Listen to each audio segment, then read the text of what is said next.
Now that you've determined your idea, had it out with your characters and figured out who's in charge, them usually, and determined the structure, or not, of your story, it is now time to do the difficult task of actually starting to write.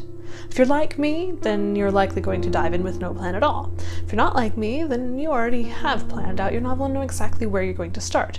Whichever way you look at the issue, though, it is time to put words to paper and actually write. As usual, there are a few things to consider. 1. To prologue or not to prologue.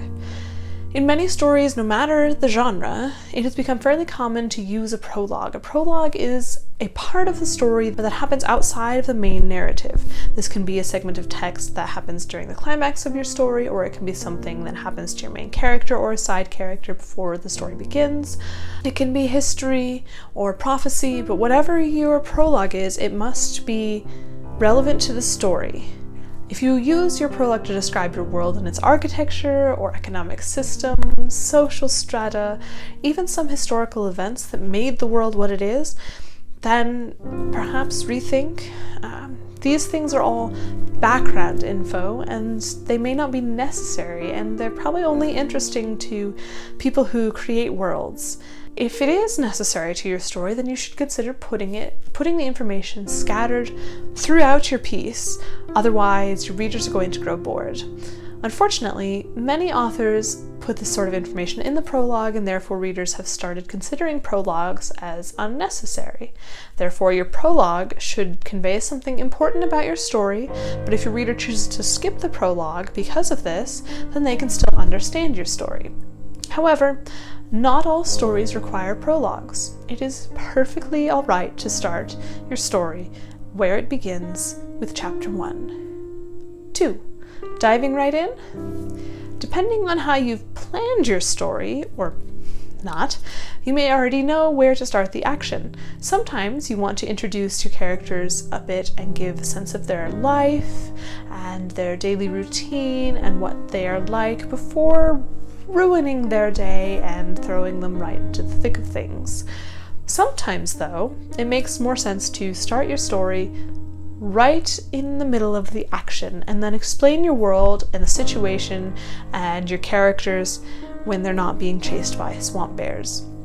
Depending on whether you start your story with a bit of a slower pace or right in the middle of the action, there can be a couple of different outcomes. If you start with your character being chased by swamp bears, then the rest of your story is likely to progress at a similar pace, quick. Otherwise, you're going to leave your readers confused and with a little bit of whiplash as you move from fast-paced to slow and slow to fast. Now, that does not necessarily mean that you never want your readers to catch their breath. You want a variation in pace, but it is also far more likely that a slow start is going to slowly escalate into the climax, into the action, as opposed to vice versa.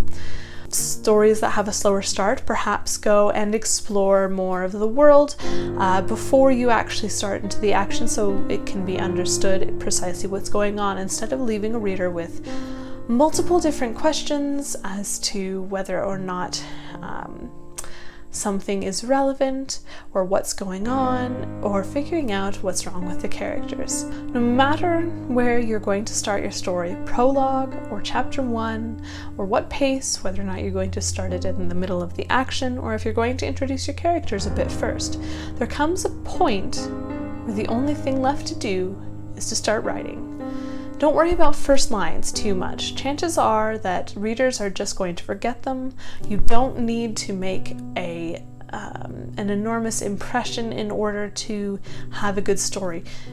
You don't need to worry about being profound. You just need to introduce your story and get things going. And after that, you just sit down, grab your preferred writing tool, and start writing. Now I'm going to go and read through a little bit of Speaker of Words to sort of show you some of the things that I have done when starting my story. So, Speaker of Words, if you don't know, is a sci-fi dystopian novel. It is set in a different world in the future, and well, you'll see. It's going to be interesting. 1. The chief merit of language is clearness, and we know that nothing distracts as much from this as do unfamiliar terms. Galen.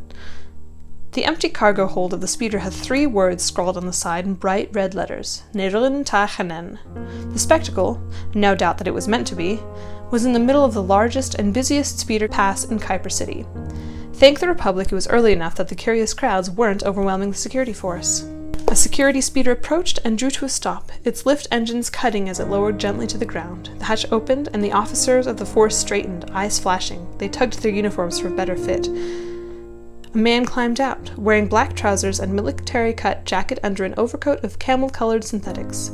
A silver insignia was inscribed on his lapel, a circle superimposed on the symbol of infinity. He stood with the confidence of someone with a lifetime of experience in the security forces, and his attire confirmed that.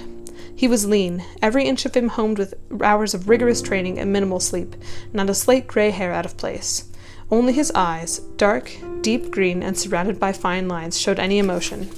That morning, the emotion was weariness. So that's the beginning of Speaker of Words. That is the first page plus that one sentence on page 2. So as you can see, I sort of go halfway between doing an introduction and throwing my characters into the middle of things. I introduce my characters, but there's also a situation which they must explore.